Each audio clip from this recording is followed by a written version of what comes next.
It's great to see you. My name's Leon. I want to welcome you in the room. I know Andy's already done that, and the hundreds of you almost that are joining us online, which is amazing. 5 years today. When Andy said that to me, I couldn't believe it. 5 years, that is amazing. And here we are on the turn of another new year. And I don't know how you do New Year. You know, when I was growing up, there was a lot of talk about resolutions and goals, and that seems to have gone out of fashion a little bit now. We talk much more about creating better habits and rhythms and disciplines, and all of that's really important. But I kind of want to go a little bit different if I can. I get the privilege of teaching to you guys over the next 4 or 5 weeks, this kind of first series of the new year. And whether you are a believer in God, or whether you're an explorer, whether you've been on this trail for a long, long time, or whether you're just setting out and just a little bit curious about it, there's something that I think deep down inside all of us that unites us all together at the start of a year. We all want a better life, don't we? We aspire to something which I've called the good life. Here it is. And anyone old enough to remember the TV show, The Good Life? Just a few of us aren't there yet. Google it, younger people, all right? It was an amazing series. We're not going to talk about that because it was really, really old, okay? Like the 70s or whenever it was, or the 80s anyway. But the good life, there's kind of this idea that there's a good life out there and we all aspire to it. And no matter who you are, you want to live a good life. Nobody wants to live a bad life. The problem is we don't really know how to define good. You know, and so we go off into pursuit of all kinds of things that we think are the good life. For instance, this magazine article that I found, Dr. Oz, The Good Life. And this encapsulates a lot of what our culture says is the good life. Drop 10 pounds in 4 weeks. Anyone up for that? You know, vitamins, which ones you need, how to get super soft skin, your family health history, eat like Dr. Oz, his top superfoods, pasta dinners, even chocolate. Come on. No stress ideas to make more money. Weird ways your phone affects your sex life. And there's all kinds of values encapsulated in that little magazine cover, which we see all around us. And what it's doing is it's showing you that there's a good life out there if only you could get on the right road. If only you could get on the right road. That's why I've called today's talk The Road to True Happiness. Because I think that there is a road to true happiness, but it's not the road our culture tells us it is. And whether you've been a Christian for a long time or whether you're just checking it out, I think this is really appropriate for all of us, especially at the start of a new year. As I've been thinking and preparing for this series, and today is more of an introduction to open it all up, and then we're going to dive deep over the next 4 or 5 weeks together. I've been thinking about this road to happiness, and I came up with 10 straight off the top of my head. There is the popular road. Okay, if I could just be more popular, then I'd live the good life. There's the wealthy road. We know money can't buy us happiness, but we'd like to give it a go, wouldn't we? Do you know what I mean? That kind of idea. There's also the successful road. If I'm just successful in the eyes of other people, then that's a good life. There's the comfortable road. There's the independent road. I don't care what I do. I just want to do it my way. And that's the road that some people pursue in order to try and find the good life that they are looking for. Then there's the busy road.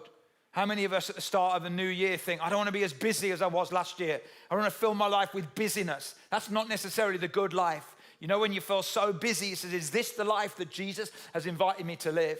Then there's the pleasure road. If we could just have more pleasurable experiences, better holidays. And there's nothing wrong with any of this stuff, but it's not the road that's going to lead us to the good life. Then there's the knowledge road. If I just know more, then that will be good in itself. Then there's the altruistic road, very big word for First Sunday. Altruism is basically just doing things for other people. It's self-serving, it's self-sacrificial. It's really good. It's not the road that brings you the good life. Then there's the religious road. If I could just be religious enough, if I could just please God enough, if I could just do enough to make God happy with me, I would live and experience the good life. And Jesus introduces this idea of a road. And he doesn't call it any of those roads. In fact, he calls it something really exciting. You're going to love it when you hear it. Here is the answer to the good life, and it's this: the narrow road. That don't sound great, does it? How many of you are excited about that? Woo! Narrow sounds so restrictive. It sounds so negative. It sounds so containing. And yet it's the road that Jesus talked about as being the road to the good life. And we read it in Matthew chapter 7, verse 13 to 14. Jesus says these amazing words. And Matthew, who heard Jesus, who was called by Jesus, who saw Jesus, he recorded what Jesus said in his letter, his gospel called Matthew. And he says this: enter through the narrow gate. For wide is the gate and broad is the road that leads to destruction, and many enter through it. In other words, many people out there are going to look for the broad roads, whatever it's called, and they're going to go for it. But small is the gate and narrow the road that leads to life, and only a few find it. Now, when Jesus talks like this, okay, and we're going to look at the context in a minute, he uses words that everybody would understand. Narrow. A narrow road is an understandable concept in first century Israel because it was hilly, mountainous, treacherous. The roads were often narrow. And broad is a concept because in Greek Roman culture, they built broad roads. And these roads were comfortable for people to travel on because all of a sudden, before they came along, the roads were always narrow and treacherous. But the Greeks and the Romans built these big, broad, comfortable roads for people to travel on. And yet Jesus says something really profound. He says, but that broad road leads you to destruction. And he's talking about physical and spiritual destruction. But then he says, but the narrow road, that leads you to life. Now we say in English life, and we just have one word.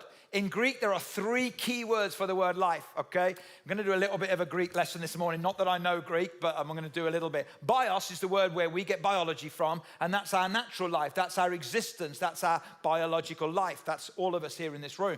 Psyche is where we get the word psyche from, and that's our interior life, our emotions, our intellect, our soul, our conscience. But the word that was often used in the New Testament for life is this word, Zoe. And this isn't about an eternal spiritual life. And this is the word that John uses in John 10, verse 10, if some of you will know that, where Jesus said, I have come, the thief, right, the enemy has come to steal, to kill, and destroy. But I have come that you would have life. And he uses that word, Zoe. So not just that you'd have biological life, like you're breathing, okay, or you'd have psyche, like emotional, mental, interior life, but you'd have an eternal spiritual, supernatural life that God wants for you. This is the good life. This is the good life. Regardless of your circumstances, regardless of what is coming against you, regardless of what is happening to you, you are living a good life because it's a life based in the goodness of God. You only find that on the narrow road. And over the next few weeks, we're going to examine where Jesus, because Jesus ends something with those few verses. And what he ends is the most famous message, address, speech, talk, call it what you want, has ever been delivered in human history. And it's called this, the Sermon on the Mount. The Sermon on the Mount. 2,000 words that answer all of life's problems, questions, challenges, and struggles. It wasn't delivered probably in one section. It was like a collection. It's like the greatest hits, all right? It's like a collection of Jesus' greatest hits put together in a sermon. You find it primarily, there's some bits in Luke, but you find it primarily in Matthew 5, 6, and 7. And I would love to say to all of you, regardless of how long you've been a Christian and whether you've never picked up a Bible before, I want to encourage you in January to read this along with me. Let's read this along together, Matthew 5, 6, and 7. And in the next few weeks, let's live in this as we dive through this together. I'm going to be referencing a book that I read a few months ago. I'm going to try and get a few copies of these, and I'd love to get some of these in your hands, to be honest. It's by a guy called Rich Villodas. It's a great communicator, and it's called The Narrow Path. And he inspired me to go back again to the Sermon on the Mount last year and really to dig into it for myself. So I'm going to be using some thoughts from him, but then drawing on a lot from myself as well. Yaroslav Pelikan, who was a Yale scholar, he called the Sermon on the Mount this, the greatest moral document of all time. Leo Tolstoy, who was a Russian novelist who wrote War and Peace, it was the Sermon on the Mount that brought him out of despair and out of suicidal thoughts. It so impacted his life that the last letter he ever wrote to somebody outside of his family, he wrote to a young Indian activist. And he wrote to this young Indian activist about the Sermon on the Mount. And that young Indian activist was Mahatma Gandhi. And Gandhi wrote a letter himself about the Sermon on the Mount to a young African-American activist called Martin Luther King. This is a really big deal. The Sermon on the Mount is a really big deal. St. Augustine was one of the early church fathers in the 3rd, 4th century. He said this, it's the perfect measure of the Christian life. If you want to know what the good life is, read the Sermon on the Mount. Read the Sermon on the Mount. This is the life that God invites us to live. The question is, are we on that road? Are we on that road? Or are we searching and chasing for the good life on another road? The popular road, the wealthy road, the altruistic road, the busy road, the religious road. You can fill it in yourself. Or are we on this road that Jesus spoke about? I'll tell you what, the next few weeks, it's going to get really challenging. Often at the start of the year, I'll do a series about, how you can be healthier and happier and all of that. And there is a lot of that in this, but there's going to be some challenging moments as well. Because the Sermon on the Mount says things like this: if your eye offends you, gouge it out. We don't offer that at the end of services. Do you know what I mean? Like, we offer prayer, we offer ministry, we offer tea and coffee, we offer welcome bags. We don't offer gouging out corners or anything like that. If your hand offends you, cut it off. If someone slaps you on the cheek, give them the other cheek as well. It's really difficult stuff. But in the Sermon on the Mount, there's some incredible stuff. How to forgive when you won't. How to love when you don't. How to endure when you can't. These kind of depths of teaching is contained within the Sermon on the Mount. And this is relevant to all of us today. Can I just say, the narrow path is not about how many people are going to go to heaven or not. That's a misunderstanding. The narrow path, and what Jesus is talking about, is how many people will allow Jesus to form them into who he wants them to be. You may well go to heaven when you die, but that doesn't mean that you're living your life on that narrow path. It doesn't just mean about only a few will find it, so only a few will get to heaven. It doesn't mean that, because read the rest of the Bible. God wills that everybody would go to heaven. God wills that nobody would perish. So this narrow path is not about who's going to heaven. It's about who's allowing Jesus to form them into the followers that he wants them to be formed into the image of Christ himself. So, let's begin. You ready to begin? Yes. Let's dive in. Matthew chapter 5, verse 1 and 2. Now, when Jesus saw the crowds, he went up on a mountainside and sat down. His disciples came to him and he began to teach them. A little bit of background here that's important, okay? Jesus is a rabbi, Jewish teacher, that's important. Talks about crowds and disciples. So there are two groups of people, clearly. And I don't know whether you are a crowd or the disciple. So I want to talk to both groups of people here today. And those of you watch online, I don't know who you are. Only you know that. Jesus knows that, whether you're a crowd or a disciple. But Jesus had crowds and then he had disciples. He had people that actually were leaning in and saying, I want to know what this good life is about. I want to be formed by you. I want to go on that narrow road with you. And then it says he sat down to teach. And because he's a rabbi, in our culture, when someone gets up to say something important, they stand up, don't they? Stand up, this is important. In the Jewish mindset, it's the opposite. When a rabbi sits down, everybody knows this is really important stuff right now. It's the opposite of our culture. He sits down because he's about to teach something which really, really matters. And then what happens is that Jesus then begins to open something up. And just to give you a context for it, this is a photo that I took a few years ago of our group on the mountain of Beatitudes. Steve was there. Others here in the room or online were there as well. And we sat on that mountain, the same mountain that Jesus sat on, and we listened to some people teach and talk about the Sermon on the Mount. It was a beautiful and powerful experience. It really was. And you're looking out over the Sea of Galilee. But as he begins to open up, he uses this word, blessed. Blessed. And we use that word a lot in our culture. Even if you're not religious, use that word blessed. When someone sneezes, what do you say? Bless you, yeah. And the interesting thing of that was rooted in the idea that your spirit is coming out of your body and we're going to bless it before it escapes. So it's all a little bit weird, but we use it. We say things like, oh, bless your heart. We say things like, oh, bless her, which means I can't stand her. But we all say that. Come on, we'll say it. Or my kids are a blessing. Anyone said that? Yeah, oh, my kids, they're a blessing. Hashtag blessed. And we use that word blessed and we bandy it around and it's not just a religious word. We use it a lot out there as well. But Jesus uses it to address the fundamental question of the human experience. Who's living a blessed life? What does it really mean to live a blessed life? And he challenges the four big things of the day, okay, which are you're going to be wealthy, you're going to be healthy, you're going to be powerful, you're going to have social status. If you've got those 4 things, then you were considered to be blessed. 2,000 years later, it's not a lot different, is it?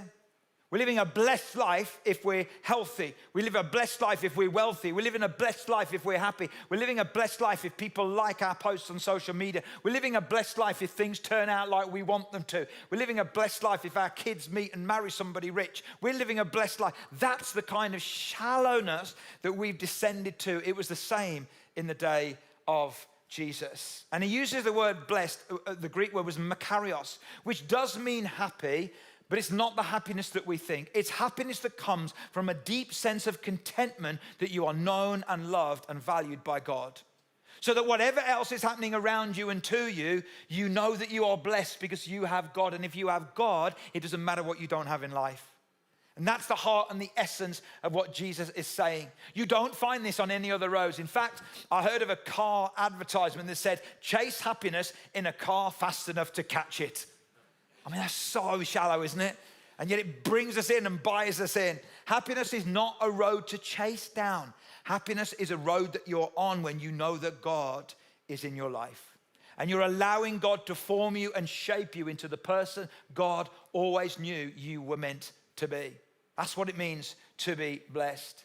And then Jesus then, after sitting them down, he then basically blows their minds and their heads all fall off. Because he then does what we call the beatitudes, okay, the beatitudes. And the beatitudes are really interesting. The word beatitude originally didn't have a religious connotation at all. In fact, it was used to describe who was fortunate. So they're listening, okay, beatitude. This is who's blessed. This is who is fortunate. You're going to tell me about the road that I need to chase down in order to be blessed. And then he goes on this little journey. And we're going to open this up a little bit more on Tuesday evening as well at midweek, okay? But then basically, so I'm going to rattle through these 9. Blessed are the poor in spirit, for theirs is the kingdom of heaven. Immediately, the disciples, let alone the crowd are down there. The disciples are on the mountainside. Maybe some of the crowd sneaked up. But the disciples and the crowd, if they were there, would have said, what? Blessed are the poor in spirit, for theirs is the kingdom of heaven. And what Jesus means by this is that those who are aware of their own need are the ones who draw in the favor and the blessing of God. I don't know about you, but I'm aware of my need at the start of 2025. Are you? I really am. And that's what Jesus is getting at. Blessed are you. And he's looking at them. And I think he's saying, blessed are you. Not when you can get something, but when you are something. And when you're poor in spirit, when you recognize your need and your dependency on God, then you're blessed. Because then God comes to you. Jesus, I'm going to come to you. And you're going to receive my life, which is the good life. And you know, if you're an explorer today, if you're not yet a Christian, that the best way you can live this one out is by being curious and by being open and saying, maybe I haven't got all the answers. Maybe God isn't the God that I thought he was. Maybe there is a God I didn't even believe that there was. And the best thing I want to suggest to you is sign up for Alpha.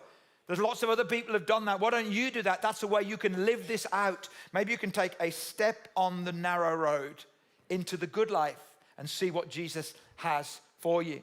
And then Jesus says the second one, blessed are those who mourn, for they will be comforted. That sounds really weird, doesn't it? Blessed, favored, are those who mourn are those who are aware of their own grief, their own loss, their own pain. And the idea, the inference in the way this is written is, and they are carrying it to the one who can bring them ultimate comfort. So it's not just, you've lost somebody. And it's not just a person. Mourning is not just a person, is it? It's the loss of a dream. It's the loss of a relationship. It's the loss of reputation. We mourn over all kinds of things. And when we mourn, what do we do with that grief and with that pain and with that loss? Well, Jesus says, hey, if you're carrying that grief, if you're carrying that loss, then you are blessed. Why? Because I'm coming to you and I am going to comfort you in a way that nothing and nobody else can. That's the good life. Blessed are the meek. Blessed are the meek, for they will inherit the earth. Meek is a strange word, isn't it? I mean, meek sounds like, because it rhymes, it sounds like weak. I mean, you don't have in your firm, do you? You know, if you work in a big firm, the Meek Employee of the Month award. I mean, nobody has that, right? But meekness, the original idea of this word is power under control. The idea of taming a wild horse. that's got all of that power, and yet it comes in harness. It's this idea that when you are meek, when you know that you might be powerful, but you harness that power for the good of others, you're going to inherit the earth.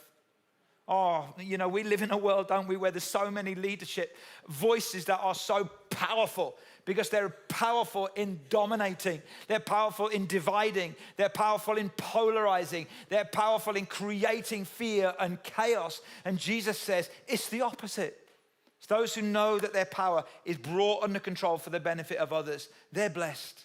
They're on the narrow road. They're living the good life. Blessed are those who hunger and thirst for righteousness, for they will be filled. And that hunger and thirst for righteousness is not just for them to be right. You know, in our culture, we want to be right more than we want to be righteous, don't we? And we want our rights more than we want to be righteous. But this is not what Jesus means. Righteousness is, hey, you're hungering and thirsting for righteousness for other people. For those who are subject to trafficking, for those who are subject to abusive relationships, for those who are in captivity to poverty or whatever, you are hungry and thirsty for them. That's what it means. You'll be filled because I'm the God that wants to fill you. So, so important. Blessed are the merciful, for they will be shown mercy. I don't know about you, but I don't think we live in a very merciful world right now. I was talking to somebody this morning in the team here who works in a restaurant. And I don't know about you, but I've noticed, and she certainly has, that we're different in restaurants at the moment as well. We're different on the streets. We seem to have lost as a culture some of our mercy and our grace. We're much more angry. We're much more entitled. We're much more impatient. But blessed are the merciful, for they will be shown mercy. Because actually the merciful are those that have received mercy, because they're poor in spirit. And this is what it means to be on the narrow path. This is what it means to live out the good life. In an ancient world, there was no place for mercy. It just didn't exist. In fact, it was a new concept introduced by Jesus, was the concept of mercy and grace. Jesus connects happiness and goodness with mercy. It's like God the Father runs after his kids when they're in a mess.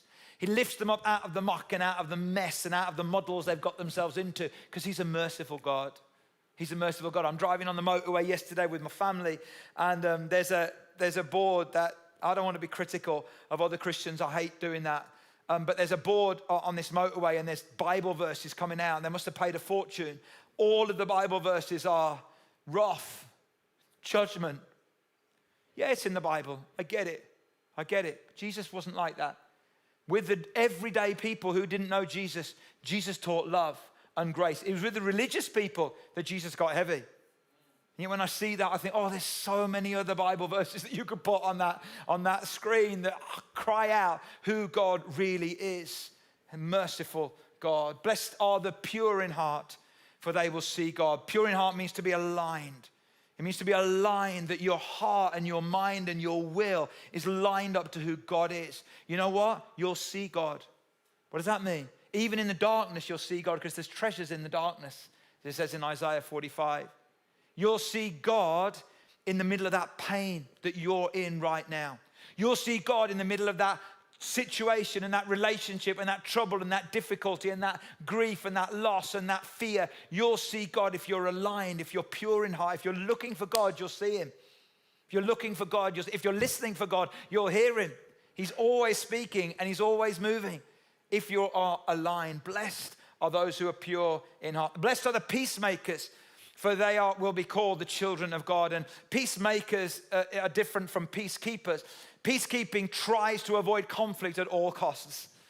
But peacemaking sometimes creates conflict in order for a better peace to arise. A shalom is the Hebrew word. Then blessed are those who are persecuted because of righteousness, for theirs is the kingdom of God. The good life holds on to what is right even when it costs you. And then finally, blessed are you when people insult you, persecute you, falsely say all kinds of evil against you because of me.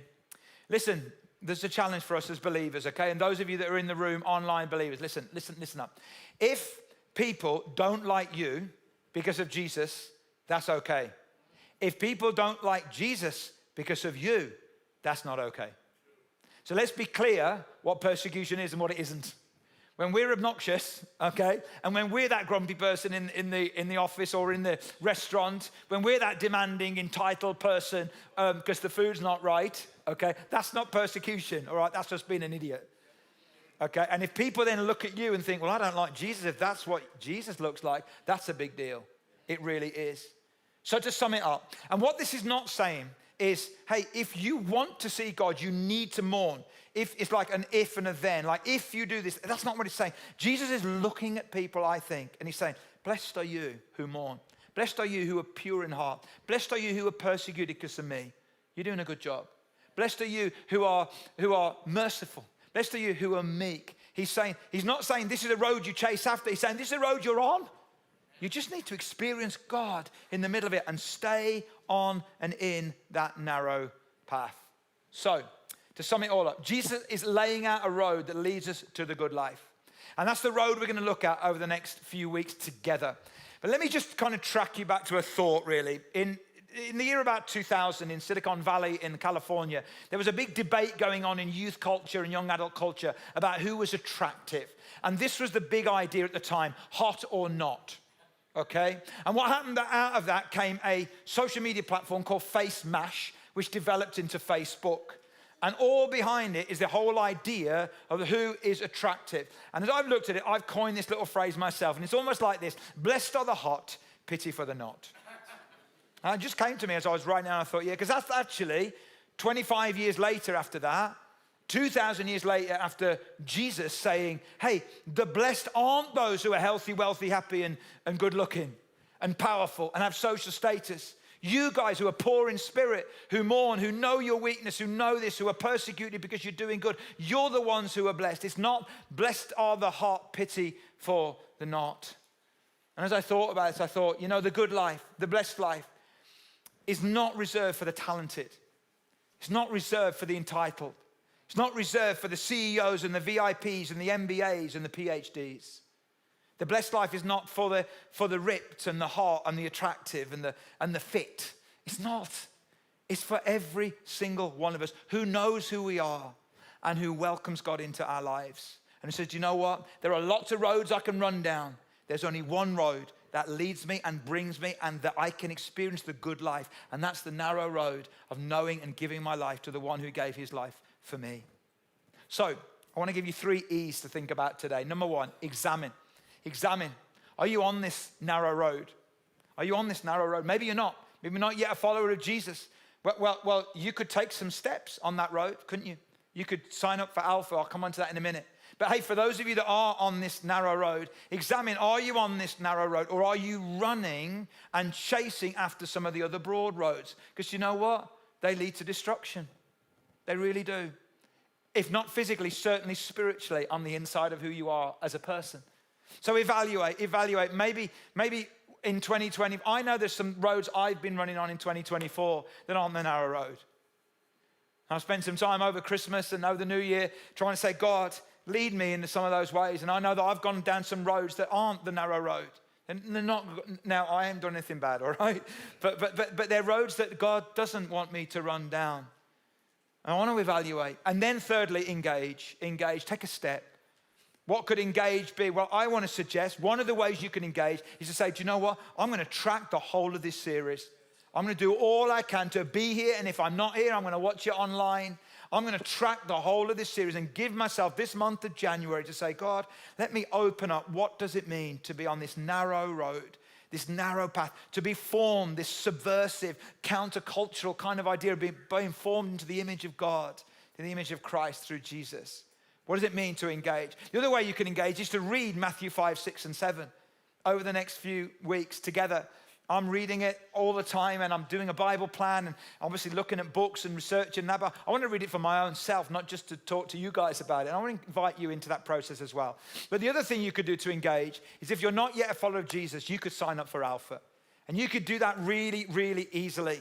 You can go on our website. There's a lower third coming up here now. There's a QR code on the back of the chair. Go to the Connect point. Talk to Gareth here. He's heading up Alpha with a great team. They'd love you to join on that journey. This is exploring the good life together.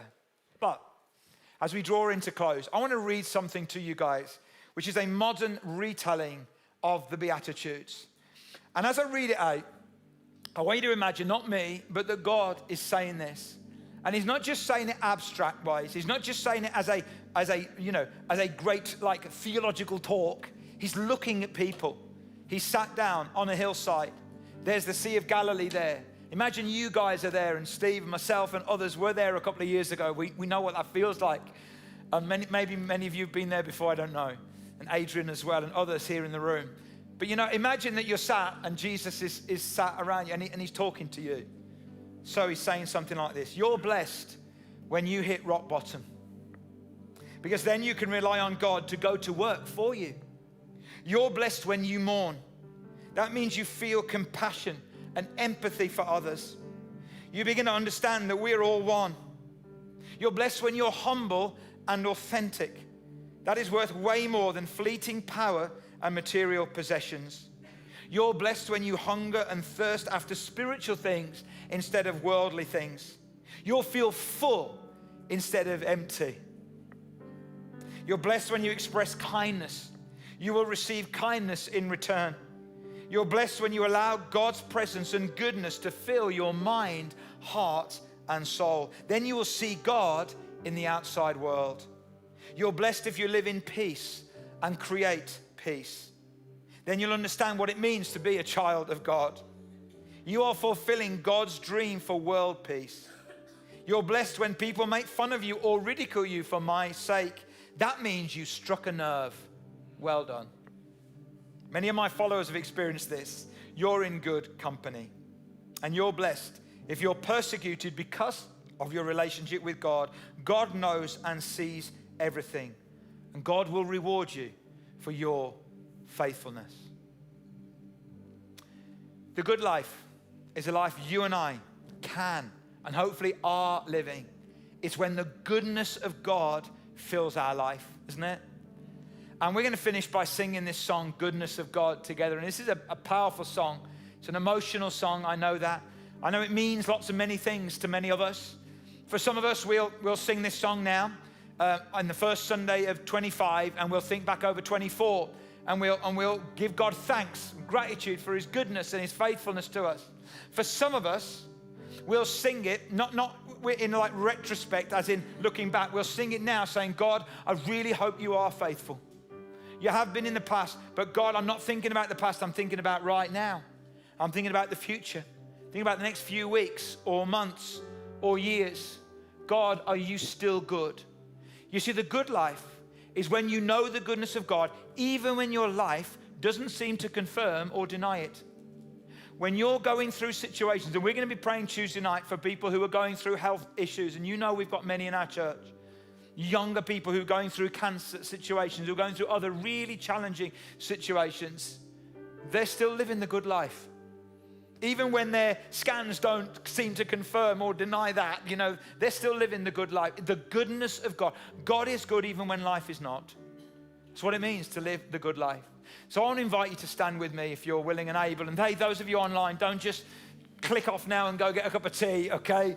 Hang with us and let's sing this song together. I want to pray for you. I want to pray for you the start of 2025. I know that for many of us, we'll be really excited about this new year, and many of us won't be. Many of us, maybe you've been hit by something that you didn't see coming, that you didn't predict, and it's put everything that you think about this new year into a whole different concept. God is still good. Amen? Yes. God is still good, and you are still blessed. We're going to dig into that, what it means on Tuesday night to be blessed a little bit more.